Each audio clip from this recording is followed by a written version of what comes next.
What is going on, everyone?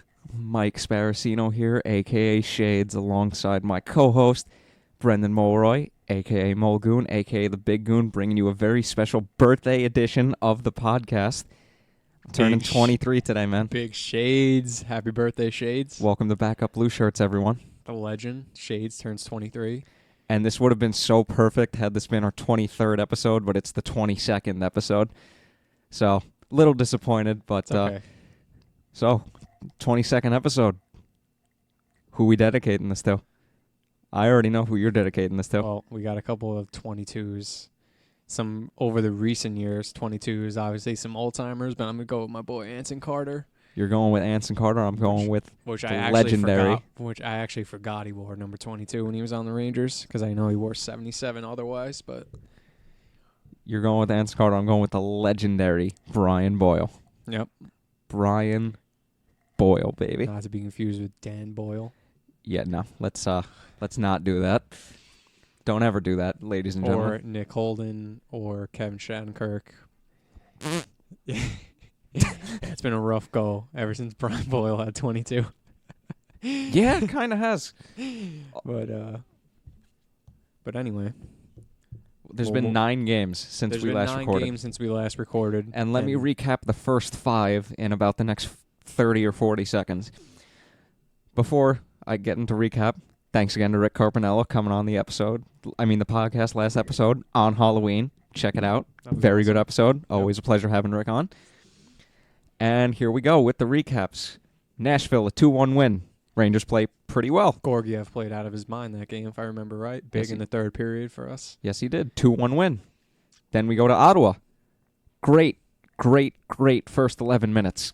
Awful, terrible, horrendous last 51 minutes in a 6-2 loss. It wasn't Gorgiev's finest game either. It wasn't the Rangers' finest game either. His fault. Then we move on to Detroit in a 5-1 win, which I can't watch games Wednesday nights. That was on a Wednesday night, so I've heard they played pretty well. Then we move on to the Carolina game where Henrik Lundqvist pulled grand larceny in a game that the Rangers sucked in and carried them to a 4-2 victory. Then we move on to Florida where it was a shootout affair and we end up losing 6-5 in a shootout. Let me comment on that game for a second because that was basically just 2 teams that decided to show up and just play absolutely no defense. So it was an entertaining hockey game. Yeah, sometimes you got to love back and forth games. And that was 5 games in less than a minute. So, it's better, almost Bill Pito level, Shades. Dude, his MSG 150s are the best. It is. Love them. Awesome. I love them. But Bill Pito also does the Knicks games, which is also funny. But that's true. Do you think Valley showed him the stats?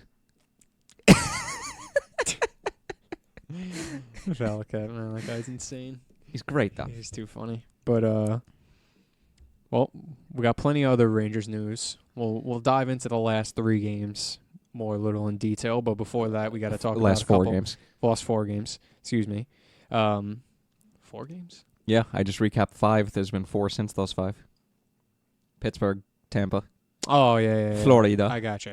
And Washington. I wasn't including Pittsburgh in that because I didn't actually see that game. So, but all I know about that game is that it was a good game and we ended up winning in OT thanks to Fox's filthy pass to Kako. But anyway, the God.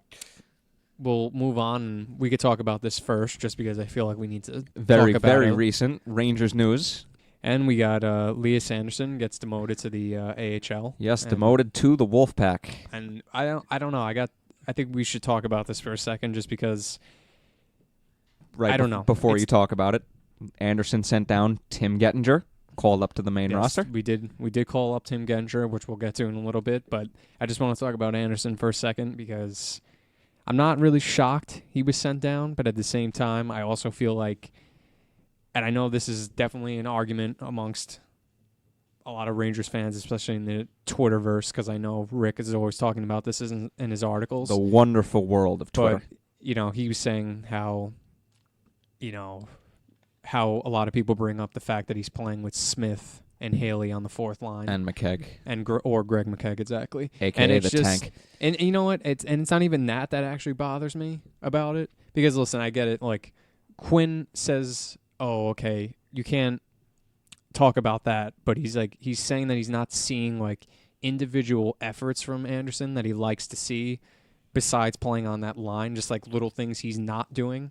But at the same time, it's like, dude, you're judging a guy's game. He's only playing, like, 4 minutes a game. It's ridiculous, dude. You can't play anybody for that amount of time and expect them to do something ridiculous. Like, I just don't understand how you can, like, only play somebody for a limited amount of time and expect, like, maximum amount of results. The sad part is the 4 minutes part really is not a big exaggeration.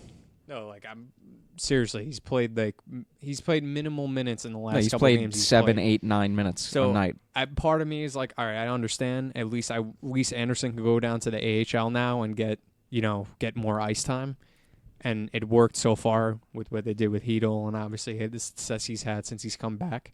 But, yeah, that part of it is like confusing. I mean, because up until about last night, I mean, the same argument, this is another one that Rick always talks about in his articles, is that, oh, well, a lot of people are arguing, well, you know what? Howden's playing on the third line. He's not doing shit either, which is I think that's a fair argument I was just about to bring that up. last night, because he actually had a really good game last night. I thought it was actually his best game of the season, personally. Yeah, I'm glad you brought that up, because, yes, Andersson's play didn't warrant him being called further up in the lineup, but at the same time, Howden has not been better than him, or arguably has not been any better, if at all better. So you could argue Andersson should have been on the third line, but, I mean, both of them were playing not too well, so... Yeah, so... But then again, I don't fully blame Andersson because of who he was playing with. Howden, though, he's been playing with better players, and there hasn't been much of a difference between the two. But Andersson gets sent down. Now he gets ice time. It just gets tricky that he's on the fourth line, yeah, which they don't seem to be rolling out there that much. And then at the same time, it's like, you want to give this guy the playing time to show what he can do, or what? Because he didn't seem like he had any interest in playing him for more than the 4 minutes, or... I think 4 is probably a rough exaggeration, but not I don't know if too that's rough his of an average. exaggeration. I don't know if that's his. I don't know what his actual average ice time is. I think it was was legitimately around 8 or 9 minutes. So, not too much of an exaggeration, but anyway, either or, he gets sent down. Tim Gettinger shows up, and while we're talking about it, we might as well just talk about Gettinger last night. Not really much to say about Gettinger. He really didn't do anything. Why? Because he was literally only out there for about 3-4 minutes that I saw him out there for. So, I mean, it's hard to really form an opinion on him. I mean, because he was literally out there for not that much time. So, he was out there.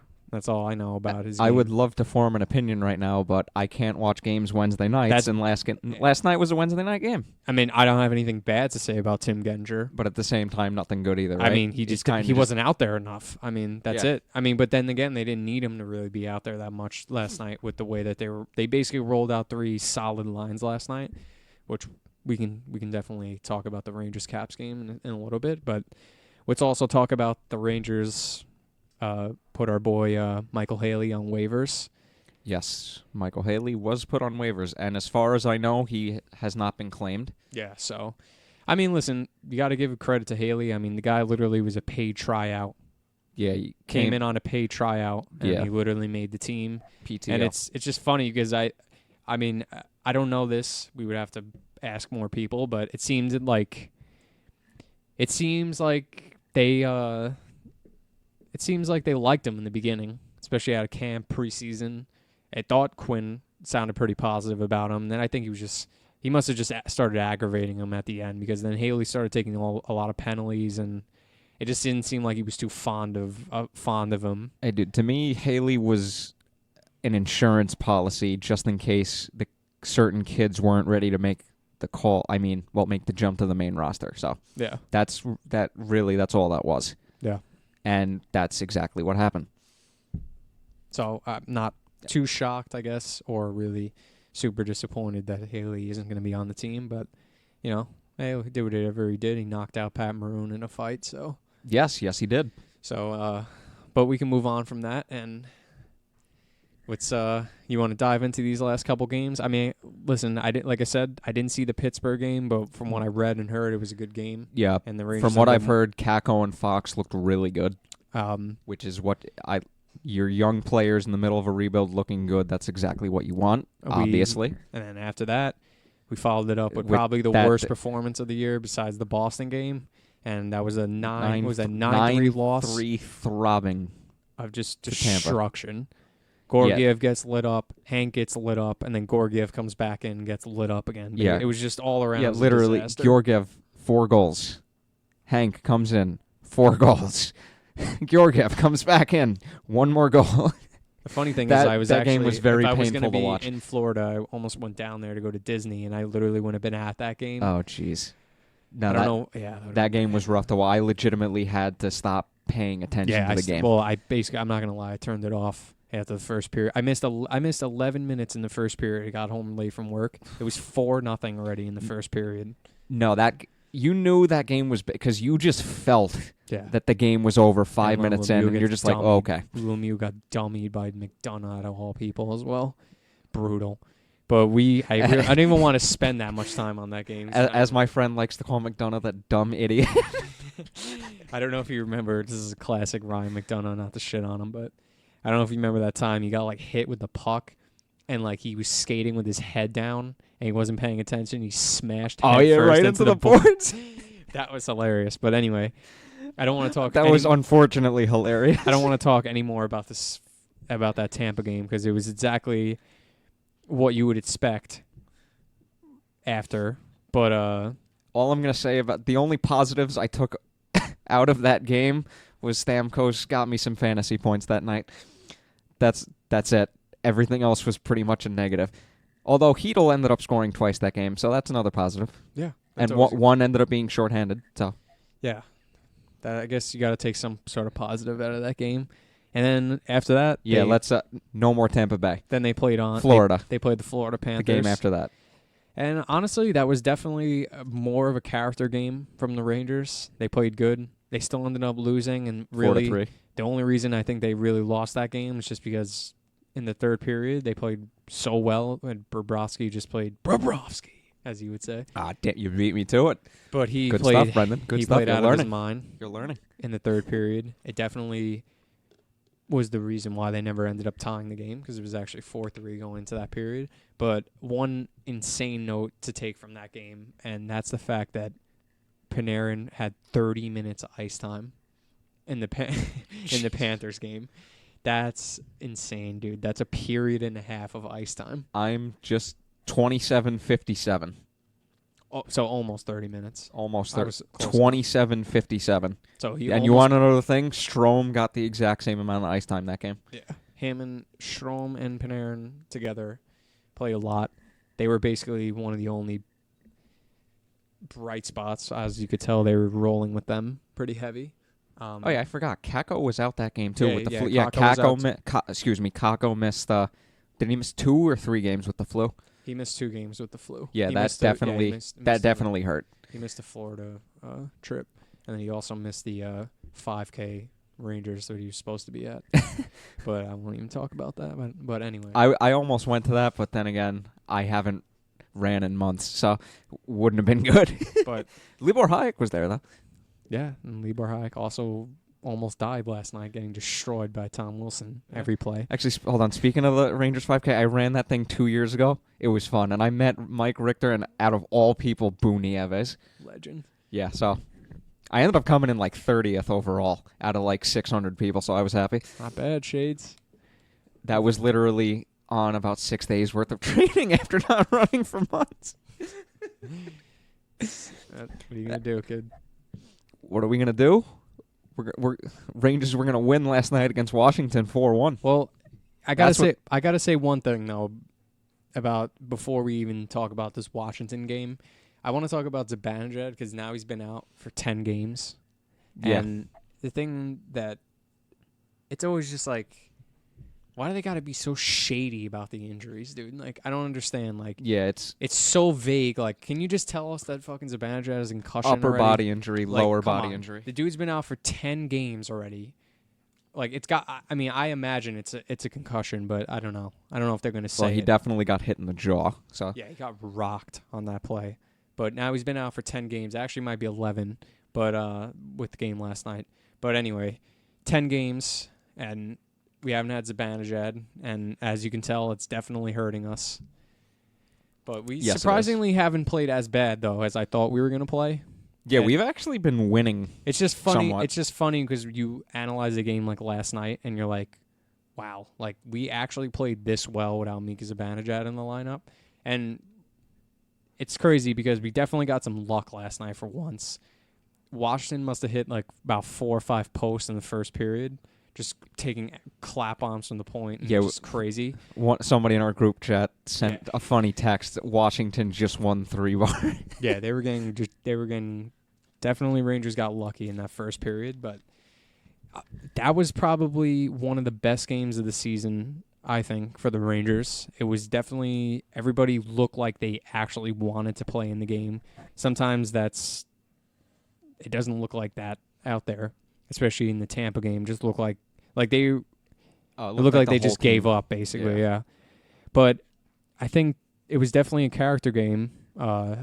I mean, you didn't get a chance to watch it, unfortunately, but like I said... Hey, at least I bowled a 653 last night and like swept my friend, so that's good. And the Rangers won. That's good enough for me. Like I said earlier, I think that was probably Brett Howden's best game this season. Yeah, and everyone's saying how bad he's been all season, which is true. He played with much more heart than normal.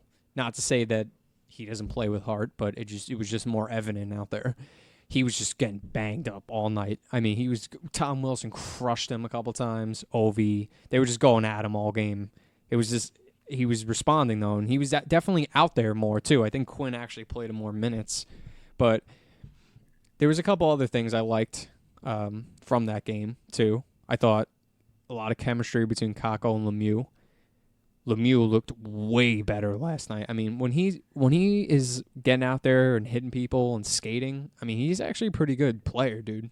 And I noticed over the last couple games that him and Kakko have been actually had a lot of chemistry together for some odd reason. But I don't know. I mean, the more that Kakko plays, the more evident it is for us that, I mean, he's definitely getting more confident. Yes, he is. Just with the passing he's making alone, like he's really not like getting nervous anymore and just like getting rid of the puck quickly. He's definitely settling in and looking to make plays happen, which is awesome.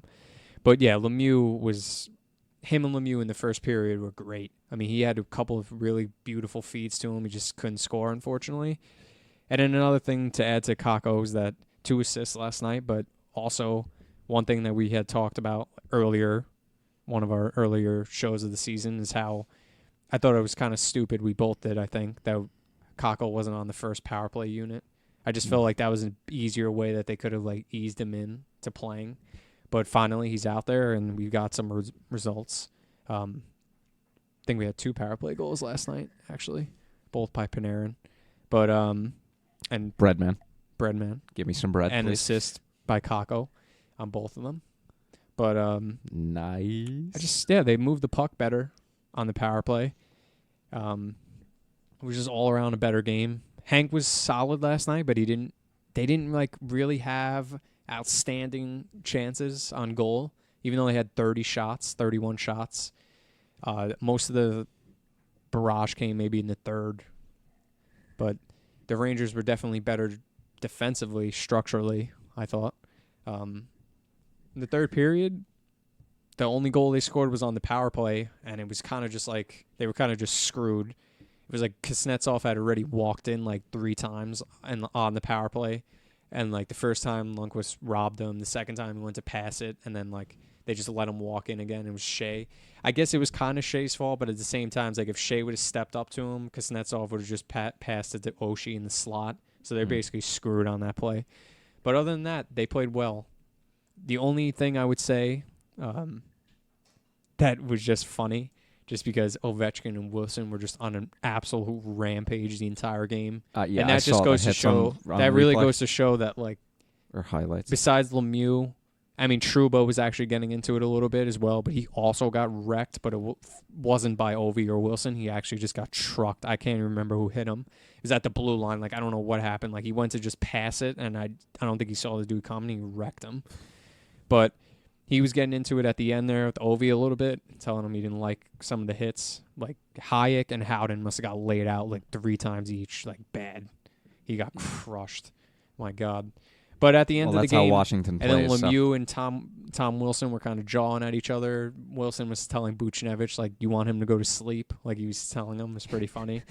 And then right at the end, it was late in the third period, Lemieux got basically railed from behind by Ovechkin at center ice, like right by the Rangers bench, gets crushed from behind by Ovechkin into Tom Wilson. So Wilson was in front of him and Ovi behind.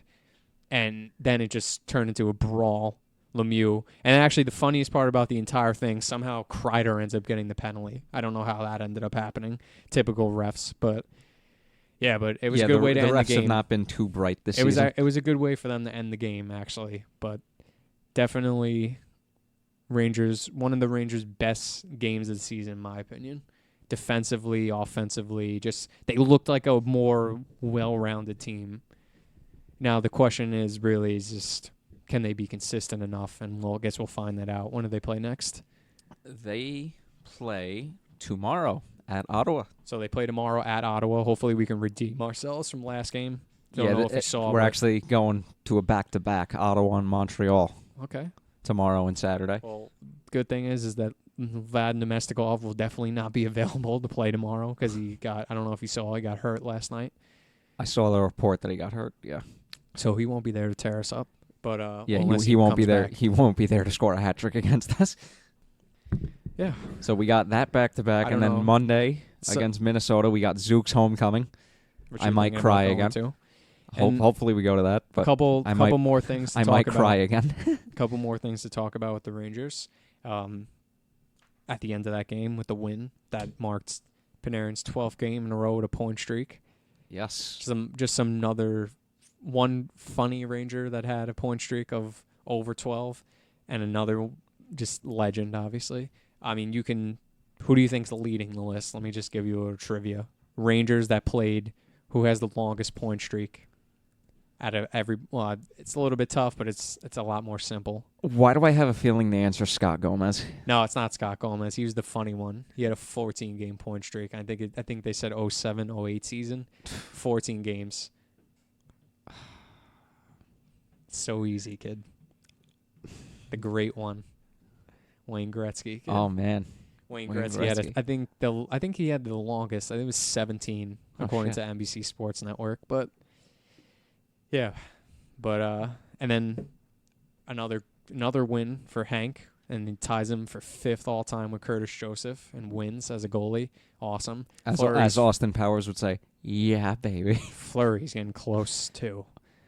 Yeah, well, Fleury has actually, played on good teams. Dude, did you see that fucking save he made the other night against the Maple Leafs? The last few years. Oh my God! Yes, I did see that actually. Filth.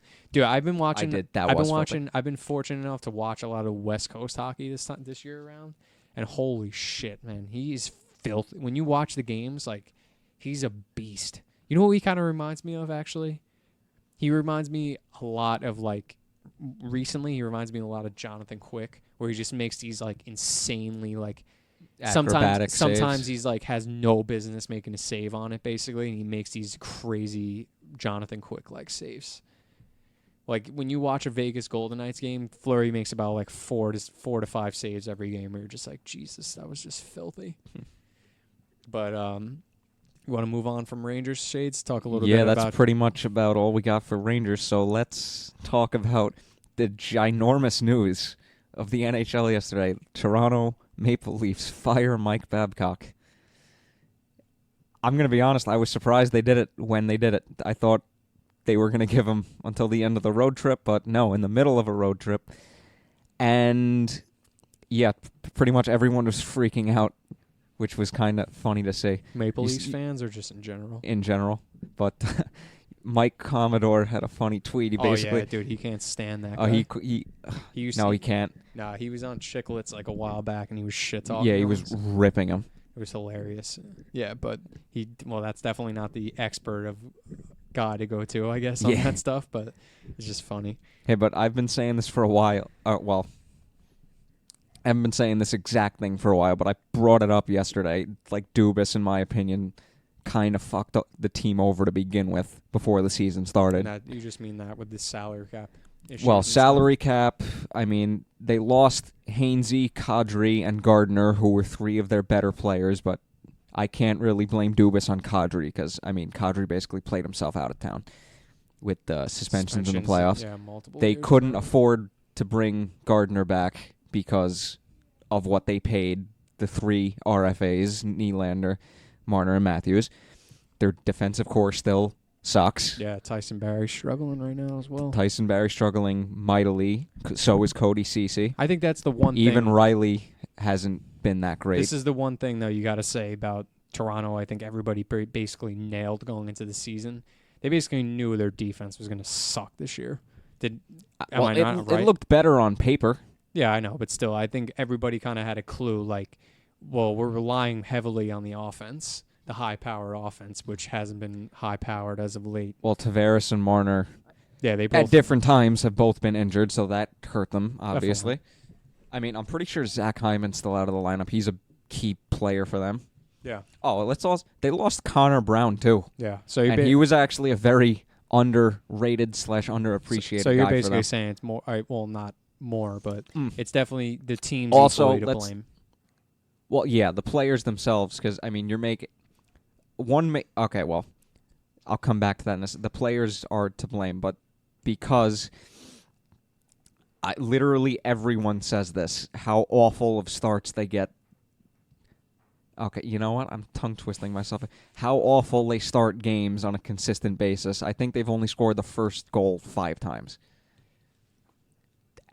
That's not coaching. That's players not being ready, and it's literally everyone on the team. Yeah. If you're paying 3 or 4 guys, well, 3 guys 10.8 plus million and 4 guys 40 million, 3 of which I mentioned plus Tavares. I'm going by. You got to be ready to start the game. That's not on the coaches. That's on the players. I don't really watch enough Maple Leafs to really give like too much of an inside of opinion, but I mean, from what I hear, get most of my info from Sportsnet what and I TSN. hear and amongst, listening to like Chiclets and all that, and because they're pretty knowledgeable as well, but they also have like a shit ton of these guys on.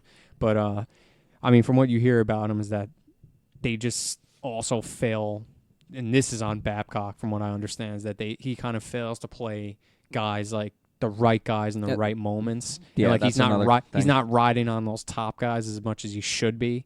Like Austin Matthews, for example. I mean, and there was a whole thing that came out last year with him supposedly not getting along with Babcock. Remember, there was all those rumors that he might go to Arizona, this and that. So I wonder if that played any. I mean, it was so long ago, so who knows if it was even real to begin with. Could have just been some bullshit. Dude, Toronto all the things. media, but let's not forget also that they basically have no backup goaltender now because they screwed that situation up horrendously. yeah, I mean, They literally had 2 capable NHL goaltenders in the minors, lost both of them. The guy that they wanted to be the backup going into the season played himself out of that role last year. Yeah. So they literally have arguably one capable NHL goaltender. And who was the video that we were watching before? Was it Burke? Yeah, Brian. Literally all of what I just said like 2 minutes ago, Brian Burke has said the same exact thing. And he also brought up one more thing. It was something to the effect of Dubas, and I said this the other day.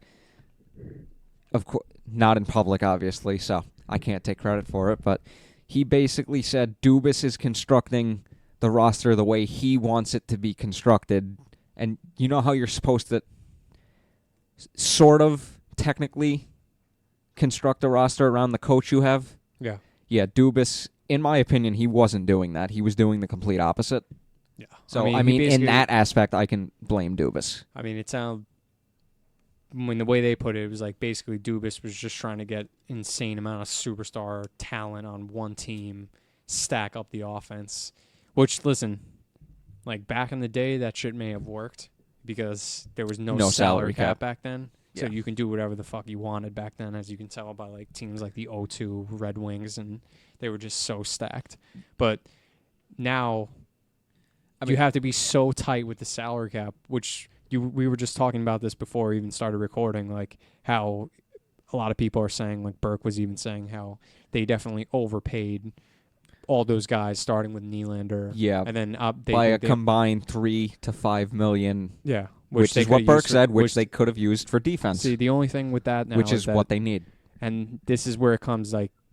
This is where like the Leafs kind of shine a lot of spotlight, which is why I think this is why it's catching a lot of heat. Well, one, it's in Maple Leafs, Toronto, so everything Hockey catches Nation. Heat. But it's just like, they were in a definitely unique situation because they drafted all three of those guys. No, yes, they did. So, I mean, that's insane right there. I don't know a lot of teams that draft that high a talent like that and then really put themselves in a predicament where they have to pay all of them. I feel like that's the first time you've actually seen. That is the first time. That's what I'm saying. So, but in a way, it's like it's tough on them as well because then it's just this is what they do this in every sport now. They know how to work the system. So it's like, oh, okay, shit, you're not going to pay me what I want. I'm not playing anymore. That's fine. I'll just sit out. I don't give a shit. Yeah, and in like my opinion, the players have gotten too much say in this. They definitely in have this particular aspect. They definitely have to like change something there because they're not that the players shouldn't have more power, but it's just getting a little ridiculous to points like, what are you going to do now? Like, you got to raise the salary cap that's literally one more? major red flag on Dubas. Every other team who had high-profile RFAs got them to sign for a lot less than what Marner and Matthews signed for. Yeah. So in that aspect, you can definitely blame Dubas. That aspect is solely on him and not on Babcock or the coaching staff. So you got Nylander. That's what started the domino. He basically just said, I'm not playing. So I guess he just feared the similar situations for Marner and Matthews. I mean, which Marner was prepared to sit out, if I'm not mistaken. Him and Nylander were both prepared to sit out. So because Nylander legitimately went until almost the last minute. I mean, these guys don't care, dude. They'll literally just sit out. Yeah, this is... I mean...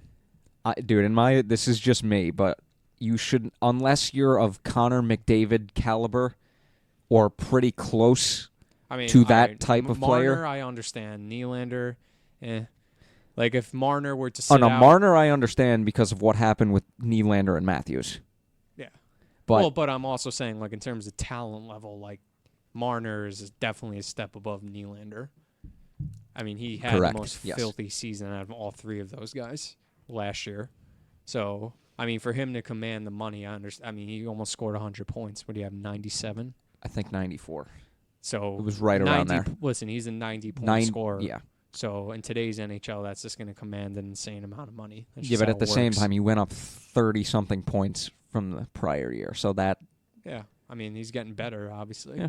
So they were definitely... Either way, they were just in a tricky situation. I mean, I don't know if there would have been a better way to handle it because paying those guys less didn't seem like it was an option. So I guess that's on the GM. Yeah, but don't get me wrong. Definitely, there were red flags going up on both ends of the spectrum, GM and coaching.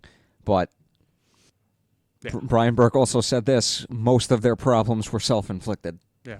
Well, exactly. Which is true. And honestly, dude, the Maple Leafs have not been playing well this season at all. That's a common known fact. And dating back to last season, they really weren't playing well starting somewhere around the second half. This is not my words. This is from a very popular Leafs fan on YouTube who also just happens to work for... he might work for Sportsnet, but he works for definitely one of those sports companies, so he knows what he's talking about. I know who I can trust when it comes to Canadian hockey. Let's just put it that way. Certain insiders and this guy, whose name is Steve Dangle. If he listens to this To this podcast, Steve, I like your videos. Keep making them. Yeah, You're very entertaining. Yeah. So obviously there was big news coming out of there. I mean, Babcock probably won't have any issue finding a job somewhere else. No, Whoever hires him, I'm sure somebody will. Oh, I think this was Chris Johnston, but I don't want to say 100%. Somebody said you don't luck your way into 700 wins, which he has 700 wins, which that's very true. Definitely. He's a good coach, but he just has to have the right team around him. Yeah. And pretty much Leafs just proved that point. You have to have the right team around him, which, in my opinion, they didn't. Definitely. I mean, but, I don't know if this has anything to do with it either, but, I mean, he definitely plays with he's coaching a different generation of players that he coached 10 years ago when he won the Cup. I mean, more than 10 years ago in 08, but it's just, and let's not forget, I mean, you can look up the roster if you want, but that 08 fucking Cup team for Detroit was filthy. Yeah, we literally looked it up minutes before we started recording. Not to shit talk his coaching, but that definitely played into it. I mean, when you have a stacked, that filthy of a team. But, I mean, he didn't really have anything bad. I mean, his statement was like, it's exactly what you would expected it to be. But, yeah, it was basically, I don't know if you saw it, but. Yeah, so Babcock I did. So Babcock gets fired. Sheldon Keefe, the heir apparent of 3 years now, which was no secret to any hockey fan of any NHL team, that he was going to take over once Babcock was done. And somebody actually, I forgot who it was again, but one of the insiders brought up a very good point.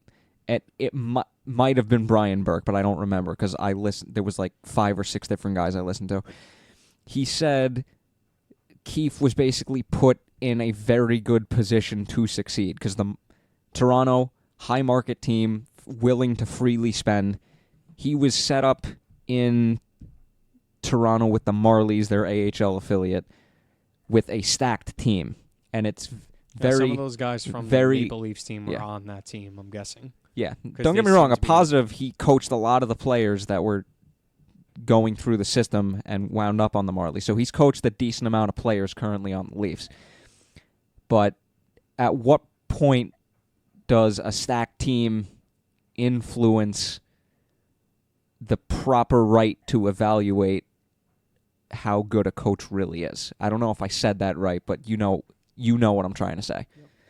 So he was in a very good situation with the Marlies. Now not in such a great situation, getting called up to the Leafs at this moment, because everyone knows the problems with the team. So I think they're gonna start playing better. Personally, I just feel like they probably just needed a nice slap in the face.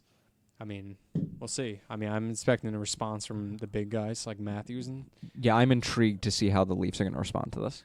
I think they're going to play better. They certainly have a tough first matchup, so this will be a nice little game for them if they can match the win against Arizona, because Arizona has been fucking filthy. So I'm interested to see how they play against them. That would be a nice first. It's definitely a nice first matchup out of the gate for this new coach. So we'll see. Hey, Keefe's getting thrown into the fire. Yeah. So we'll see how he responds. Yeah, thrown to the wolves. That's about all I got. That's all I got on the Leafs. But if we're gonna talk, one more thing, NHL news wise. Who was it that got suspended for spitting? Garnet Hathaway. Yeah, on the Caps, spitting. Yeah, dude, you should have seen his post game press conference after that. Oh, it was great. Yeah, he was just trying to say it slipped out. Yeah, unfortunately, spit came out. I was just like, oh, that's so good. So stupid. Dude, you know what you did. Just own up to it. That's it. But, I loved how he said it. I don't know why. I want to talk about 2 more things. One, hit me. Connor McDavid just makes the league look like a joke. He had 6 points the other night. Yeah, that was filthy. Well, we can't. I love how a lot of people are surprised that was the first time he put up 6 points, me included, with how well he's played. But I hate that Draisaitl only had 5. Obviously, we're a Rangers podcast, but yeah, we got to talk about the Islanders, dude. We do. You can't ignore it because they're just filthy right now. What is it? 15-game point streak? That's 15 games in a row with a point streak. 14 out of the last 15 they won. They're 14-0-1. So they haven't lost a game in regulation 15. And shit, dude. And actually, little fun fact about the Islanders, they've come back from at least a 2-goal lead the last 2 games. Apparently, they are the first team in NHL history to ever come back against a deficit of 2 goals in back-to-back games ever in NHL history, according to what they said on Chicklets. So why the hell do I find that extremely it sounds hard to believe? insanely hard to believe, but apparently I could swear the Kings did that against the Rangers in the Cup final. Like, yeah, but I think it was like under 7 minutes left to play. oh, okay. I was about to say, because I was just a little like, bit more specific. yeah, that sounds pretty. So under 7 minutes, they were down 3-0 against Philly, came back and won. They were down 4-2 against the Penguins the other night. Ranger fans, I'm so sorry to bring that up. But well, first of all, the Penguins right now, the fact that they were even losing to them in the first place is just funny because they don't even have Crosby right now. Or Letang, I'm pretty sure. Yeah. But anyway, they come back, they win. And before they lost Crosby, Malkin was out. So, yeah. So now they got the Penguins tonight again. But we got to talk about them just for a second because they just do the simple things right, as we were saying before. And Trotz is obviously just filthy as a coach. Yes. And he's managed to just bring the group together. They roll out 4 solid lines. Disgusts me to say that, unfortunately, but it's just facts. Hey, he's a coach that brings the most out of his players. Definitely. That is definitely the truth. But we'll see how they play moving forward, man. Think they keep it up? No. You don't think so? I don't think any team keeps it up. I mean, I don't think they're going to keep up this the point streak. Like, it's going to end at That's what I'm referring to. But yeah. I just meant the season in general. Like, you think they're going to come out of the top on Metropolitan or what? No, I think Washington. I think Washington will. Yeah. I'm interested to see. I feel like our buddy Ron said the other day, I feel like I agree with them in the sense, like, they actually might be this year's Tampa. Like, they might just destroy people all year and then blow it in the playoffs. But it's hard to say they'll even blow it in the playoffs, but we'll see. Wouldn't surprise me. The only thing that I have to say about the Islanders is the fact that they haven't made any moves. The only reason I say that doesn't surprise me is because if that happened to Tampa last year, it can happen to anybody. Yeah. So I wasn't saying that just to slight the Islanders. They haven't really had any adversity yet this season. Exactly. So it's interesting to see how they respond when it comes, which I thought was going to come after the loss to the Penguins. I think that was last week. Lost to them in overtime after they blew the lead. I thought for sure they were going to go downhill, and it seems like they want to go downhill. I mean, they've been down in the last 2 games. They just can't fucking lose. So in regulation anyway. But yeah, I'm interested to see how they keep that up. But it would be interesting if they came out of the top of the Metro. Probably be the first time in a long time the Islanders would win the division. Dude, what the hell? So I love how Washington has 24 games played, and the Islanders and Rangers only have 19. Tampa has 18. Wow. What the hell is making the schedule? Dude, yeah, the schedule makes no sense this year. Well, yeah, whatever. We're not here to debate that. We're not. But I think we summed up basically everything we wanted to talk about. Hurts me we had to end it with the Islanders, but it just had to talk about them. Way to ruin the birthday podcast. Brendan, no, I'm just kidding. I mean, we could end it with the Rangers. Game tomorrow in Ottawa. Back-to-back. Game Saturday in Montreal. Actually, my buddy Dan's going. Oh, nice. He's going to be there. Nice. It's at Montreal? Yeah. Nice. He told me he was going to scream, "Price sucks, Kreider's the GOAT." Yeah, he'll get shot if he screams that. They have a freaking huge picture of Carey Price on the outside of Bill Center. They should probably take that down. Sure. He's been awful since he won his last Vezina. Yeah, well, I don't care. I hate Montreal, so screw them. But I would end it on that, but unfortunately, I can't just cut it off right there. I know. I'm just kidding. But yeah, man. We'll see if. What do you think? Well, actually, we'll end it off with a prediction. It's a little bit more of a solid note. What do you think, Rangers tomorrow, Ottawa, and also Saturday, Montreal? What do you think? Get a little win streak going or what? I'll say yeah. Because I don't think they're going to do what they did last time against Ottawa. And I think they'll, at least for one game, carry over the good that came from the Washington game. Do you think... So I'll say yeah. Gorgiev plays tomorrow in net? I think they give him another shot against Ottawa. I feel like he needs a redemption game against Ottawa. I think they're going to start Hank tomorrow. Think so? Yeah. And then maybe Georgiev in the back. I think the other way. I think they actually might give Georgiev to start against Ottawa just because he played so poorly against them the last time. I feel like they'll give him a redemption game and then maybe play Hank against Montreal. We'll see, though. But one thing I would like to see more, I would like to see Howden continue his game from last time. I want to see Lemieux play the same game. Kako, I think I'm expecting him to play the same because he's basically played the last 3 games like that. Just he's been good, minus the Pittsburgh game. Which was he playing? Yeah, he was playing in that game. I think that was before he got the flu. But yeah, I want to see Gettinger a little bit more, man.